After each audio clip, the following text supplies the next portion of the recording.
Hey guys, welcome to our training. We just wanted to take a second to welcome you guys and thank you for joining. This is a training over impacts of divorce. My name is Lily. My name is Caitlin. I'm Peyton. And I'm Amanda.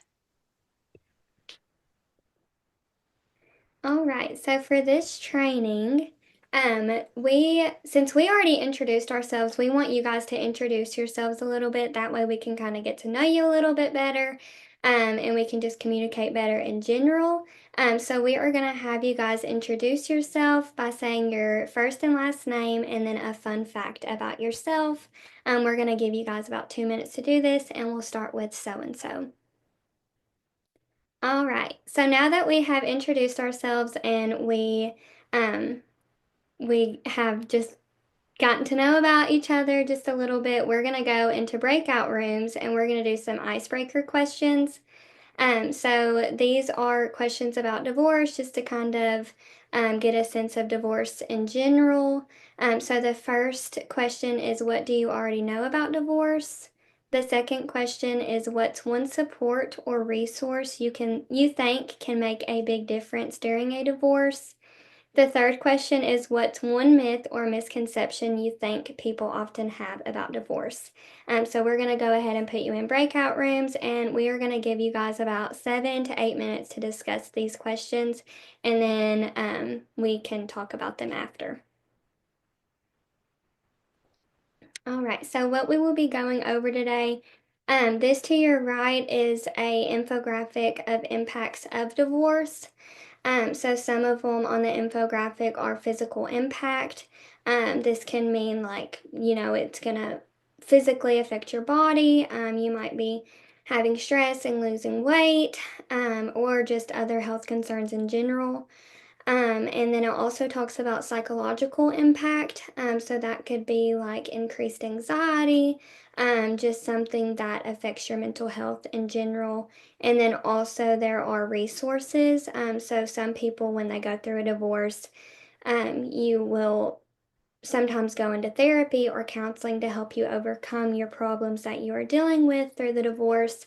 And at the bottom, it says, take the first step, empower yourself with knowledge and support. You are not alone. And this is kind of what the divorce or this training is about, kind of helping people to understand more about divorce, and maybe if they are going through divorce, it can help them overcome divorce. All right, so first we are going to start out by introducing divorce and the definition. So it says a divorce is dissolution of marriage. I'm sorry, a divorce or dissolution of marriage is a decree by a court that a valid marriage no longer. I actually can't see that. Oh no, I messed up, guys. Okay. It says a divorce or dissolution of marriage is a decree by a court that a valid marriage no longer exists. It leaves both parties free to remarry. The court may divide property and order spousal support, and if children are involved, award custody and child support. So I mean, I think that it's important to know that divorce is, where marriage no longer exists. And then after it no longer exists, both parties can be free to remarry. And then it says affects millions of families each year. Process has emotional, psychological, and social challenges like mental health struggles, kind of like what we talked about earlier. And then it says shift within household structure and family dynamics. I've actually seen myself where people might go through a divorce and the kids might want to see the dad more, the kids might want to see the mom more. It can really shift the household structure in general. And then also financial burden, which all of these things we're going to kind of talk about later on in the training, but they can all be very important impacts of divorce. All right, so we've already kind of talked about purpose of training already, but the purpose of this training is, understand the process of divorce more, understand the impacts. We've already talked about encouraging those who might be going through divorce, help them encourage personal growth because sometimes all it needs, or all that these people need when going through a divorce or hard times, is for someone to just say, it's going to be okay. This is what you might have to go through, but at the end, everything will be okay and work out how it's supposed to. And then also to provide tools to individuals like resources on what they might could do if they were going through a divorce, and just effective coping strategies in general. Um, and yeah. All right, so some common reasons for divorce. I'm just going to name off a couple. You guys can kind of read these yourself, but um, poor communication. Sometimes there can be disagreement in divorce, or in marriage in general, which can lead to divorce. And a lot of those disagreements, some of the reasons on here are addiction and abuse. I have seen people go through a divorce from drinking problems, drug problems. It talks about infidelity, financial disagreements. All of these things really do matter. And one certain circumstance, I saw a married couple go through a divorce because the husband was drinking a lot and the wife didn't agree with it. And she told him, you're either going to pick the drinking or you're going to pick me. And unfortunately, his drinking got worse, and they ended up getting a divorce. In the long run, it did affect their family because the child has they had a kid, and the kid has to now have visiting rights with the dad, and things like that. So all of these things are common reasons for divorce.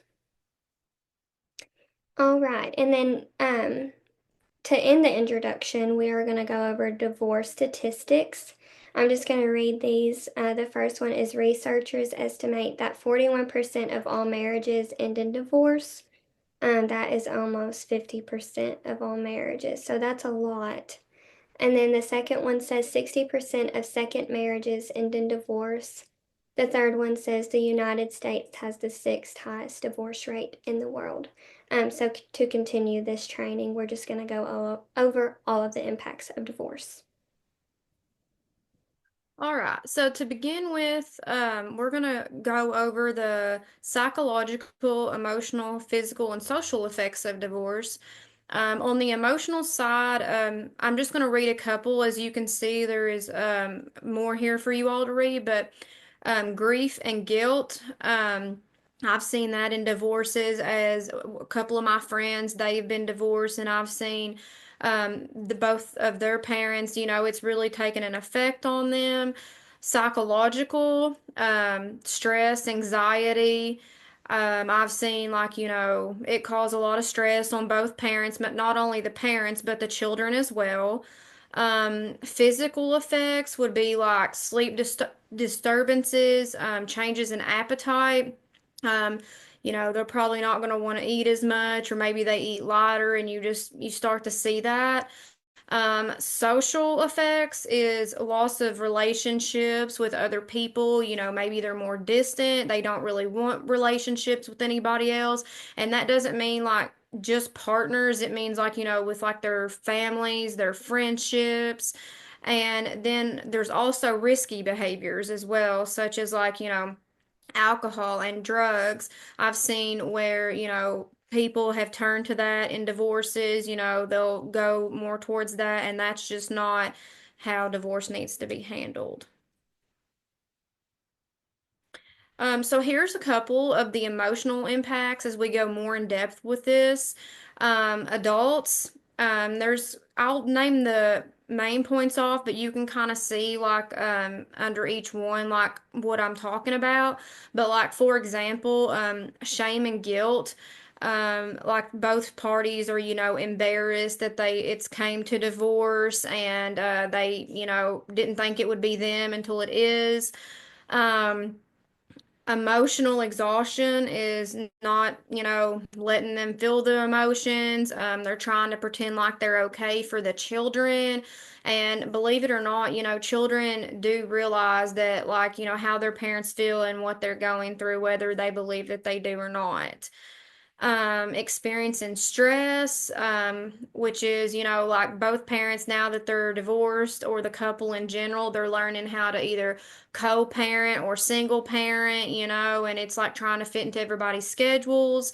And then losing their sense of self, which is like, shifting in the parenting roles. That can be, like they don't really know what to think after they've been through the divorce. They've kind of trying to bring themselves back together. In children, the emotional impacts is sadness and grief. They're just trying to process, like how both their parents are now divorced and they're trying to figure out, what they do from here. They're confused, so maybe they think that it's their fault, and, the parents are trying to explain to them, it's not their fault. And then there is fear, which they may struggle with fear, during the transition. They may, decide they have to go to mom's one weekend and then, not really want to go and just stay with their dad. It's just things like that. So, those are some emotional impacts of divorce. Next are going to be the psychological impacts in adults. Example is decline in mental health, such as isolation, anxiety, depression. I've seen a lot of couples go through that, and eventually that leads to counseling or therapy for them, if not both. Um, Another one is the fear that they're failing as a parent. So, like, now that they're not a team, like, and they're separated, it may feel as if, one's doing all the work or maybe not picking up as much of the work. So they feel like they're slacking. In children, the psychological impacts is decline in mental health, low self-esteem. So, and then there's a couple of more, like insecure attachment, fear of conflict, and fear of abandonment. I know when it comes to low self-esteem, children want to blame themselves, and depending on the age, a child is not going to understand why mom and dad is going through a divorce. So they're going to think, that it is their fault. And that's where, they have to get that child to understand, like, it is not their fault. And, where do they go from there? The physical impacts of divorce in adults is sleep disturbances. I know a lot of restless nights for adults that are divorced or going through a divorce. They think, what could they have done differently? And then a couple others is muscle tension, chronic pain, um, stress on the body. I know that's, a big thing because depending on how old they are, that can lead to other like high risk, factors in your health. Fatigue and low energy, vulnerability to substance use, and digestive issues. I've seen in divorce where couples that are going through a divorce, they just don't want to eat as much. They do have digestive issues, and things like that. So, and then in children, the physical impacts is sleep disturbances. They get anxious being in new homes. They don't feel like it's a safe place as much anymore, that they're in different homes and mom and dad are split up. Vulnerability to illnesses. Their immune system starts to weaken, and that, starts to become a problem as their health is declining. Changes in appetite. They might not be as hungry, or if they are hungry, they don't want to tell anyone. Fatigue and low energy. Their bodies cannot keep up with the psychological and emotional and physical workload, and it is a lot for them to process. And then the last one is vulnerability to risky behaviors. And this means that they are more likely to engage in self-harm and substance abuse. Excuse me. Um, and I've seen this firsthand. One of my friends, her parents got a divorce, and she actually started to self-harm herself because of her parents going through a divorce. She was probably 13, and she thought it was her fault. and her parents had to like get together and they had to get her into therapy and counseling because she thought it was her fault. And that is obviously something you don't want to see anybody go through and blame themselves for. So, here's some of the short-term impacts of divorce when it comes to psychological, emotional, physical, and social effects. Um, there's a bunch on here, but I'm just going to read a couple for you. Emotional outbursts and mood swings that I have seen in couples that divorce, and it makes a big difference when you're going through a drastic change in your life, like how much your mood and emotional, like, just self in general, like changes physically and mentally. Like you're not the same person. Um, Disrupted eating or sleeping and eating habits. You just might feel like you're not getting enough sleep because your mind is up all night and you're like thinking about, well, what if and what was and all that stuff. And then there's academic work decline. You may not be as present as work, as far as that goes. Like, you're slacking on the job. I know I've seen, where like couples, when they are going through a divorce, their workload is slacking or their work skills, I should say. And then mental health issues such as, anxiety, depression, social withdrawal. They don't really want anything to do with, family or friends. They just exclude themselves from everybody. And then physical illnesses, such as, like them getting sick and like they may not want to tell anyone, things of that nature. And then long term impacts of divorce, if not addressed, is insecure attachments, such as difficulty trusting. If you're a divorced person, you're not going to want to go into a relationship again automatically, just trusting that next person. You're going to have some struggles there, at least I would think so.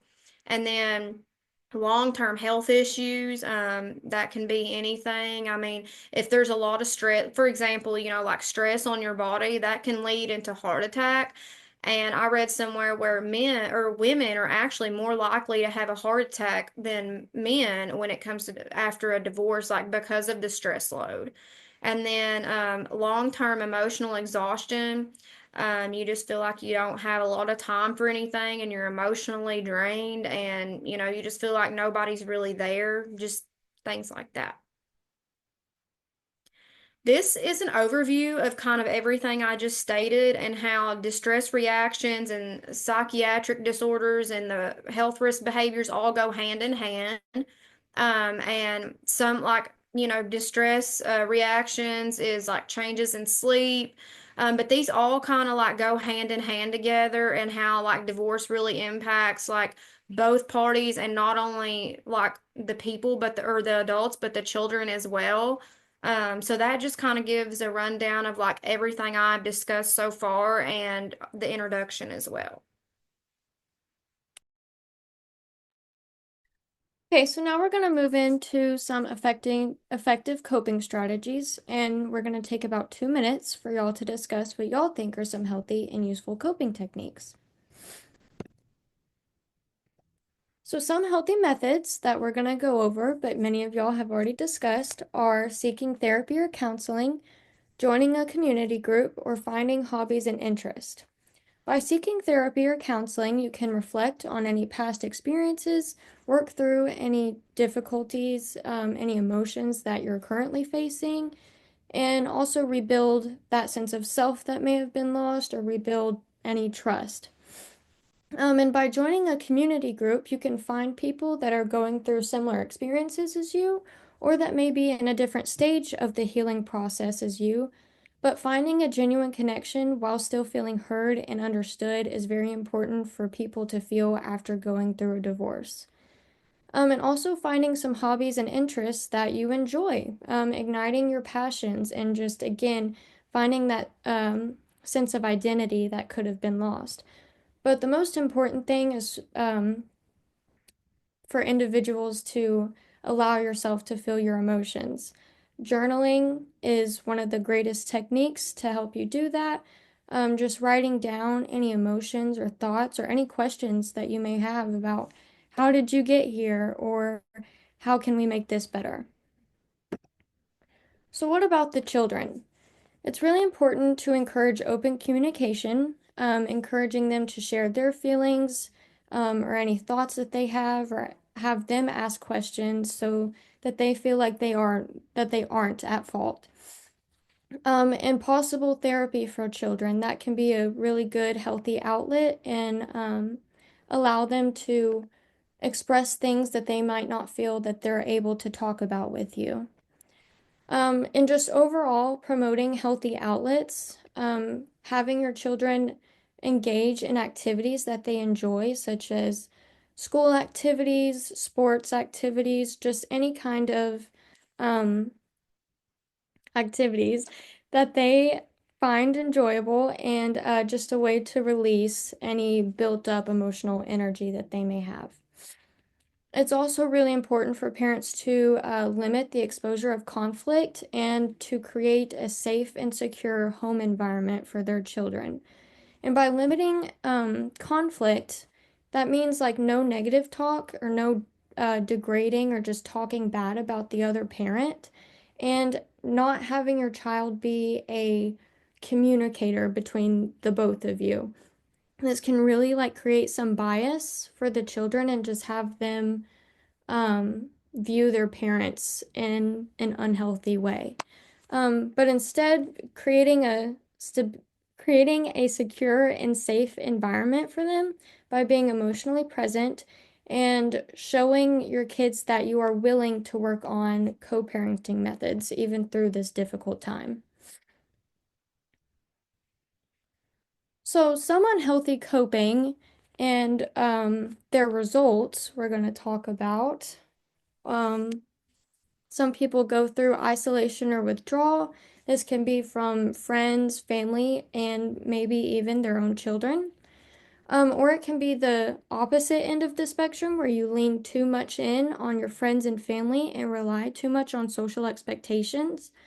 Our society has this big belief of moving on quickly and just not sitting in your uncomfortableness. Um, which is not always healthy, especially when going through a really detrimental thing as this. And social media also plays a really big part in this, and just always posting and appearing to be happy when that is not the case. And that's just not reality. Everyone has their own struggles, everyone goes through difficulties. Another normalized idea that our society has um, another thing that our society has normalized are casual hookups through like dating apps. And that is just another way that people don't want to sit in their uncomfortableness and want to just like move on quickly. Um, and another harmful strategy is substance use. Using alcohol or any kind of drug as a temporary reliever, and this can also play into them suppressing their emotions. So, some of these results can be strained and shallow relationships, again, with their family, friends, and possibly children. You can see a decline in their mental health, feeling guilty about not being emotionally present, or possibly feeling that numbness from substance use. And you can also acquire an addiction if you are constantly looking for that temporary reliever. You can lead into having an addiction. And some physical consequences that we have already talked about are disturbed sleep, irregular eating habits, and vulnerability to illnesses. And some cognitive problems are impaired decision making and just a negative thinking pattern. So now we're going to go into a journaling activity and practice our journaling skills. And so each participant is going to answer these reflective questions on how they would handle divorce if they were experiencing it. We have 4 questions based on psychological, emotional, physical, and coping.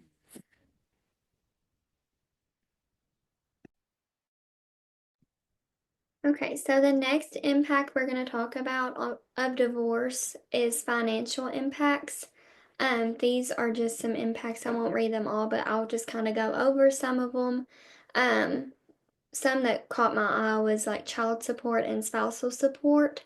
Um, whenever someone goes through a divorce, that spousal support, normally when you're married, you have um, two ways of income. But once you're divorced, you might not have as much income as before, just because you aren't married anymore. And then also, if you're the one that gets paid more, normally you would have to pay child support in the long run. And that can be hard on anybody going through a divorce because that means you have to pay more a month or more monthly than you would normally have to.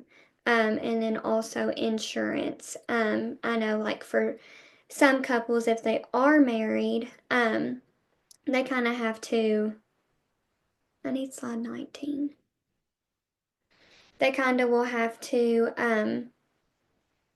They're already on insurance, so whenever they are not married anymore, maybe the kids might have to be under a different insurance, or you might have to get your own insurance. And then another one that really caught my attention was home ownership. Sometimes there's a possibility that you might have to sell your house if you can't afford the house payment. And then, I mean, other financial assets as well. It's just something to think about. And then to the right, we have a financial impact of divorce infographic. It's kind of stuff that I've already talked about. It just kind of gives more of an understanding of the impacts of divorce in general. All right, so the cost of divorce impacts, this slide is just going to be talking about kind of how much a divorce is. And then one other thing that I didn't mention is on financial impacts is court fees too. This one kind of talks about it as well, but court fees can be a lot, especially on here it says the average cost of a divorce is 15,000 per person and can increase to 100,000 for a more complicated situation, such as a custody dispute.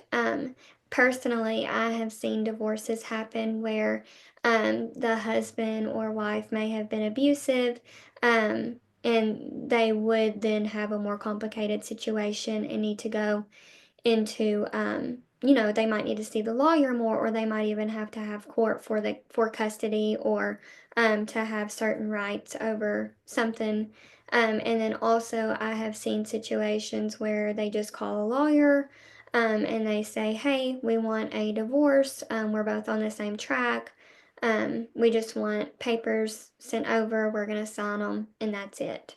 And it can actually be kind of easy, but in some cases, and in most cases, I feel like it's more of a complicated situation.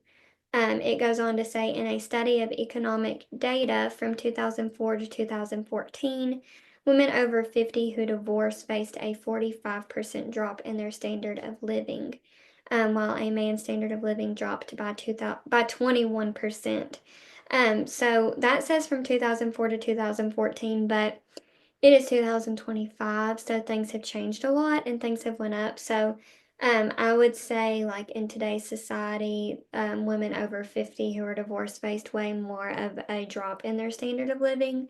And then normally a man's standard of living, I feel like doesn't drop as much because normally the man in the relation, the man, he gets paid more anyway, so he doesn't have much of a drop of standard of living in most cases. But then it goes on to say children of divorced parents tend to suffer from disrupted routines and conflicting emotional ties, often requiring family counseling services. This is stuff that was kind of already talked about before with psychological or physical health and how it can affect both the parent and the child. But I have seen in some cases, and I think I might have already mentioned this, where like maybe the kids might want to see the dad more, the kids might want to see the mom more. And this is where it can kind of tie into the emotional ties, or if they're on a different routine that they're not used to being on, it can be kind of hard for them. And I've also seen, just as being like a substitute teacher at a school, I've seen where kids might go through a divorce and um, they might go through, or I'm sorry, kids' parents might go through a divorce, and we might see like a drastic change in their academic progress or just their mental health. Like they might, you can tell that they're like thinking off into space, and they might be thinking about that, and they then go and talk to a counselor about it. So it can be a sad situation for the kids, and I feel like most of the time, whenever a divorce happens and there is children involved, our first thought as humans are, I hope they're okay. How is it going to impact them? Because as the parents, they have gained strength. They know how to cope with these things. So that is why I feel like it often requires family counseling services, which might be good. All right, the next slide says how to budget or prepare while going through divorce. So sometimes, which leading up to divorce, obviously you're gonna have that initial thought like maybe we do need a divorce. So in between the time of your first initial thought and the actual divorce, I think it would probably be best to prepare and begin tracking your household income and expenses, especially because, I mean, you want to budget as much as you can to save money. And then also, it says that, it's also crucial for your attorney to see how much monthly income you're taking in, and even for your spouse, because it says the judge will have to decide how to split assets and debts and whether to award spousal or child support. And sometimes that can be pretty hard because, you know, both spouse might want the house. Well, it can't really work like that. You're divorced, so you can't live together.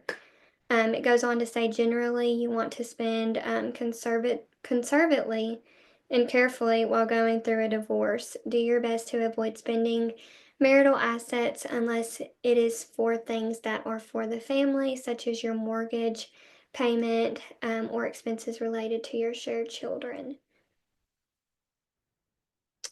Okay, so this is the hands-on activity that we're going to do. It is a budget simulation. It's after divorce finances. So the instructions are to create a realistic monthly budget for Maria, a newly discovered mom of two, to help her manage limited income while covering her family's essential needs. So it kind of gives a background of Maria's profile, tells how old she is. It says she's recently divorced, has two kids, works part-time as a paralegal, earning $2,200 a month. Maria does receive $400 monthly for child support. It just kind of talks about her living situation, what she drives, if she has a loan, if she has health insurance.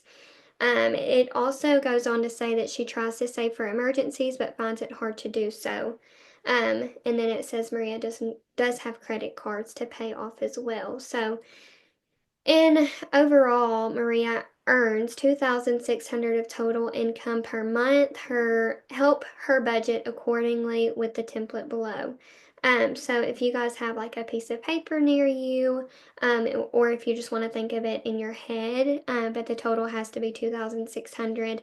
This is kind of give an insight on how hard it might be for her to pay for the rent, pay for groceries, have that extra money to save in case of emergencies, to pay her debt, all the things that she might need, like essentials, clothes, household items.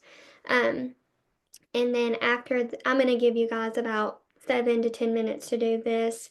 And then after, I have some reflection questions that we're going to go over. But for right now, I'm going to put you in a breakout room. And you can do this together with your group or individually. Okay, so now that we have went over Maria's monthly income and what she might spend her money on, we are going to go over the activity reflection questions. So the first one is, how did it feel to try and make this budget work with Maria's limited income? The second question says, were there any moments that felt especially stressful or discouraging? And then the third one is, what word would you use to describe Maria's financial situation?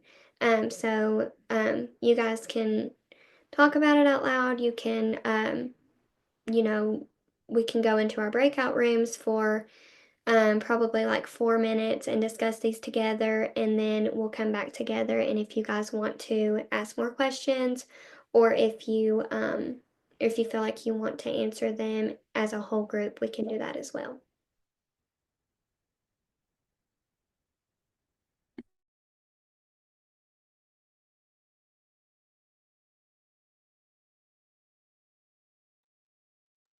And now I'm going to turn it over to Amanda.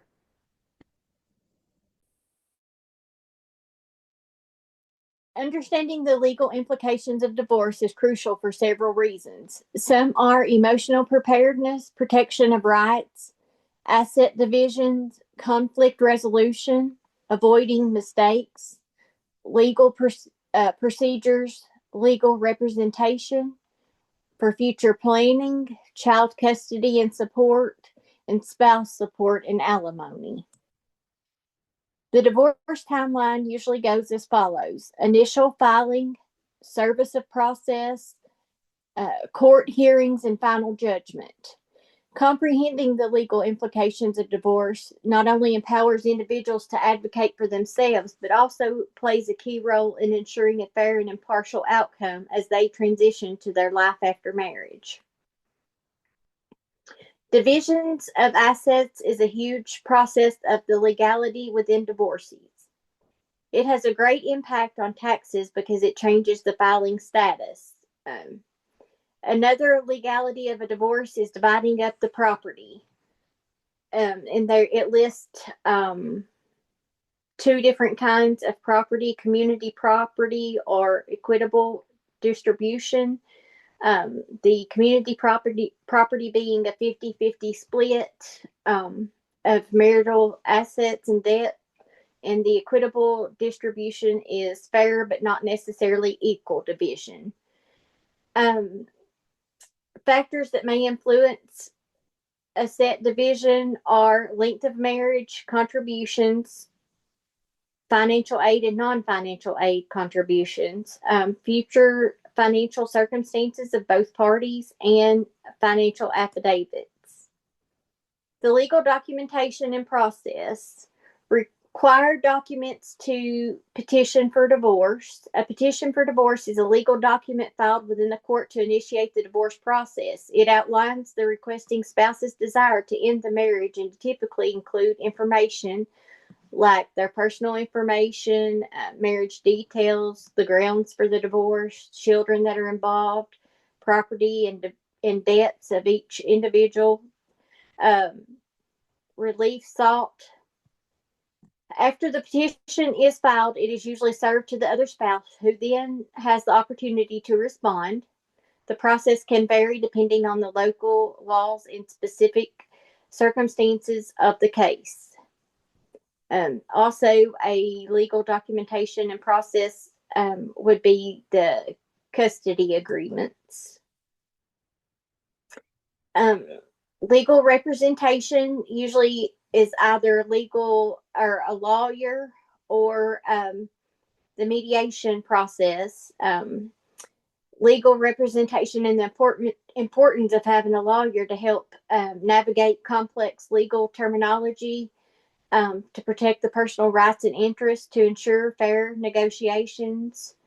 Or the mediation would be someone that isn't a lawyer, that you would choose to stand before you in the court and to represent you in going through a divorce. Child custody and types. Child custody and support are critical components of divorce proceedings when children are involved. These issues can be emotionally charged and complex, often requiring careful consideration of the best interest of the child. Here's an overview of the key aspects of child custody and support during divorce. The two types of custody that I have listed are legal custody, which refers to the important decision makings about the child's upbringing, such as education, healthcare, and religion. Legal custody can be joint, which is shared by both parents, or it can be granted solely to just one parent. Physical custody is where the child, who the child will actually live with. As the legal custody, physical custody can be joint or can be joint, such as shared or solely. Determining custody arrangements. Courts typically emphasize the best interest of the child when determining child custody arrangements. Factors may include the child's age and developmental needs, emotional ties between the child and each parent's ability to provide the child's needs, the child's adjustment to homeschooling community, evidence of any history of abuse or neglect, and the child's own wishes depending on their age and maturity level. Custody agreements and modifications. Parents can develop a custody agreement that outlines the terms of child custody, visitation, and responsibilities. If an agreement cannot be made, the court will make the decision for the parents. Custody arrangements can be modified if there is a significant change in circumstances that affect the child's well-being. Child support. Child support is intended to cover the child's living expenses, including food, shelter, health care, education, and activities. The non-custodial parent usually pays the child support to the custodial parent. Things that are usually taken into consideration when child support is being calculated is both of the parents' incomes and the financial resources, the needs of the child, the custody arrangements, like how much time each child spends with a parent, health care, and extraordinary expenses for education or special needs. Most states have established guidelines or formulas to determine the amount of child support required. Courts may also consider additional factors that could alter the basic calculation. Most of the states have different laws and regulations regarding child support and divorce. Child support orders are legally binding. If payments are not made, the custodial parent can seek enforcement through the courts, which may involve wage garnishment or other legal actions. Child custody and support arrangements are crucial for ensuring the well-being of children during and after a divorce. Parents are encouraged to prioritize the child's best interests and work toward cooperative solutions whenever possible. Post-divorce considerations and conclusion. Divorce carries a range of significant legal implications that can impact the lives of the individuals involved, their children, and their financial situations. Here's a recap of some of the key legal implications. Child support, alimony, spouse support, child custody agreements, changes in legal status, name changes, and the legal fees and cost. Here I have a handout that I will let you look over just with some information on it. So I'll give you 2 or 3 minutes to look over that. Next, I have a puzzle that you can decode the message. Each letter in the phrase has been replaced with a random letter or number, and try to decode the message. So we'll have 7 to 10 minutes to get that finished. And to conclude, does anyone have any questions? We open the floor for audience questions to clarify any points or discuss any personal experiences that anyone wants to share.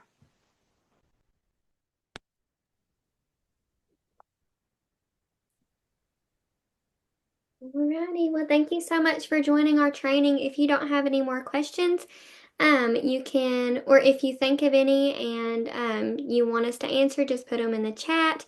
We are so glad that you were able to join us, and we hope that you have a great day. We hope that through this training, you were more educated on divorce impacts. Thank you.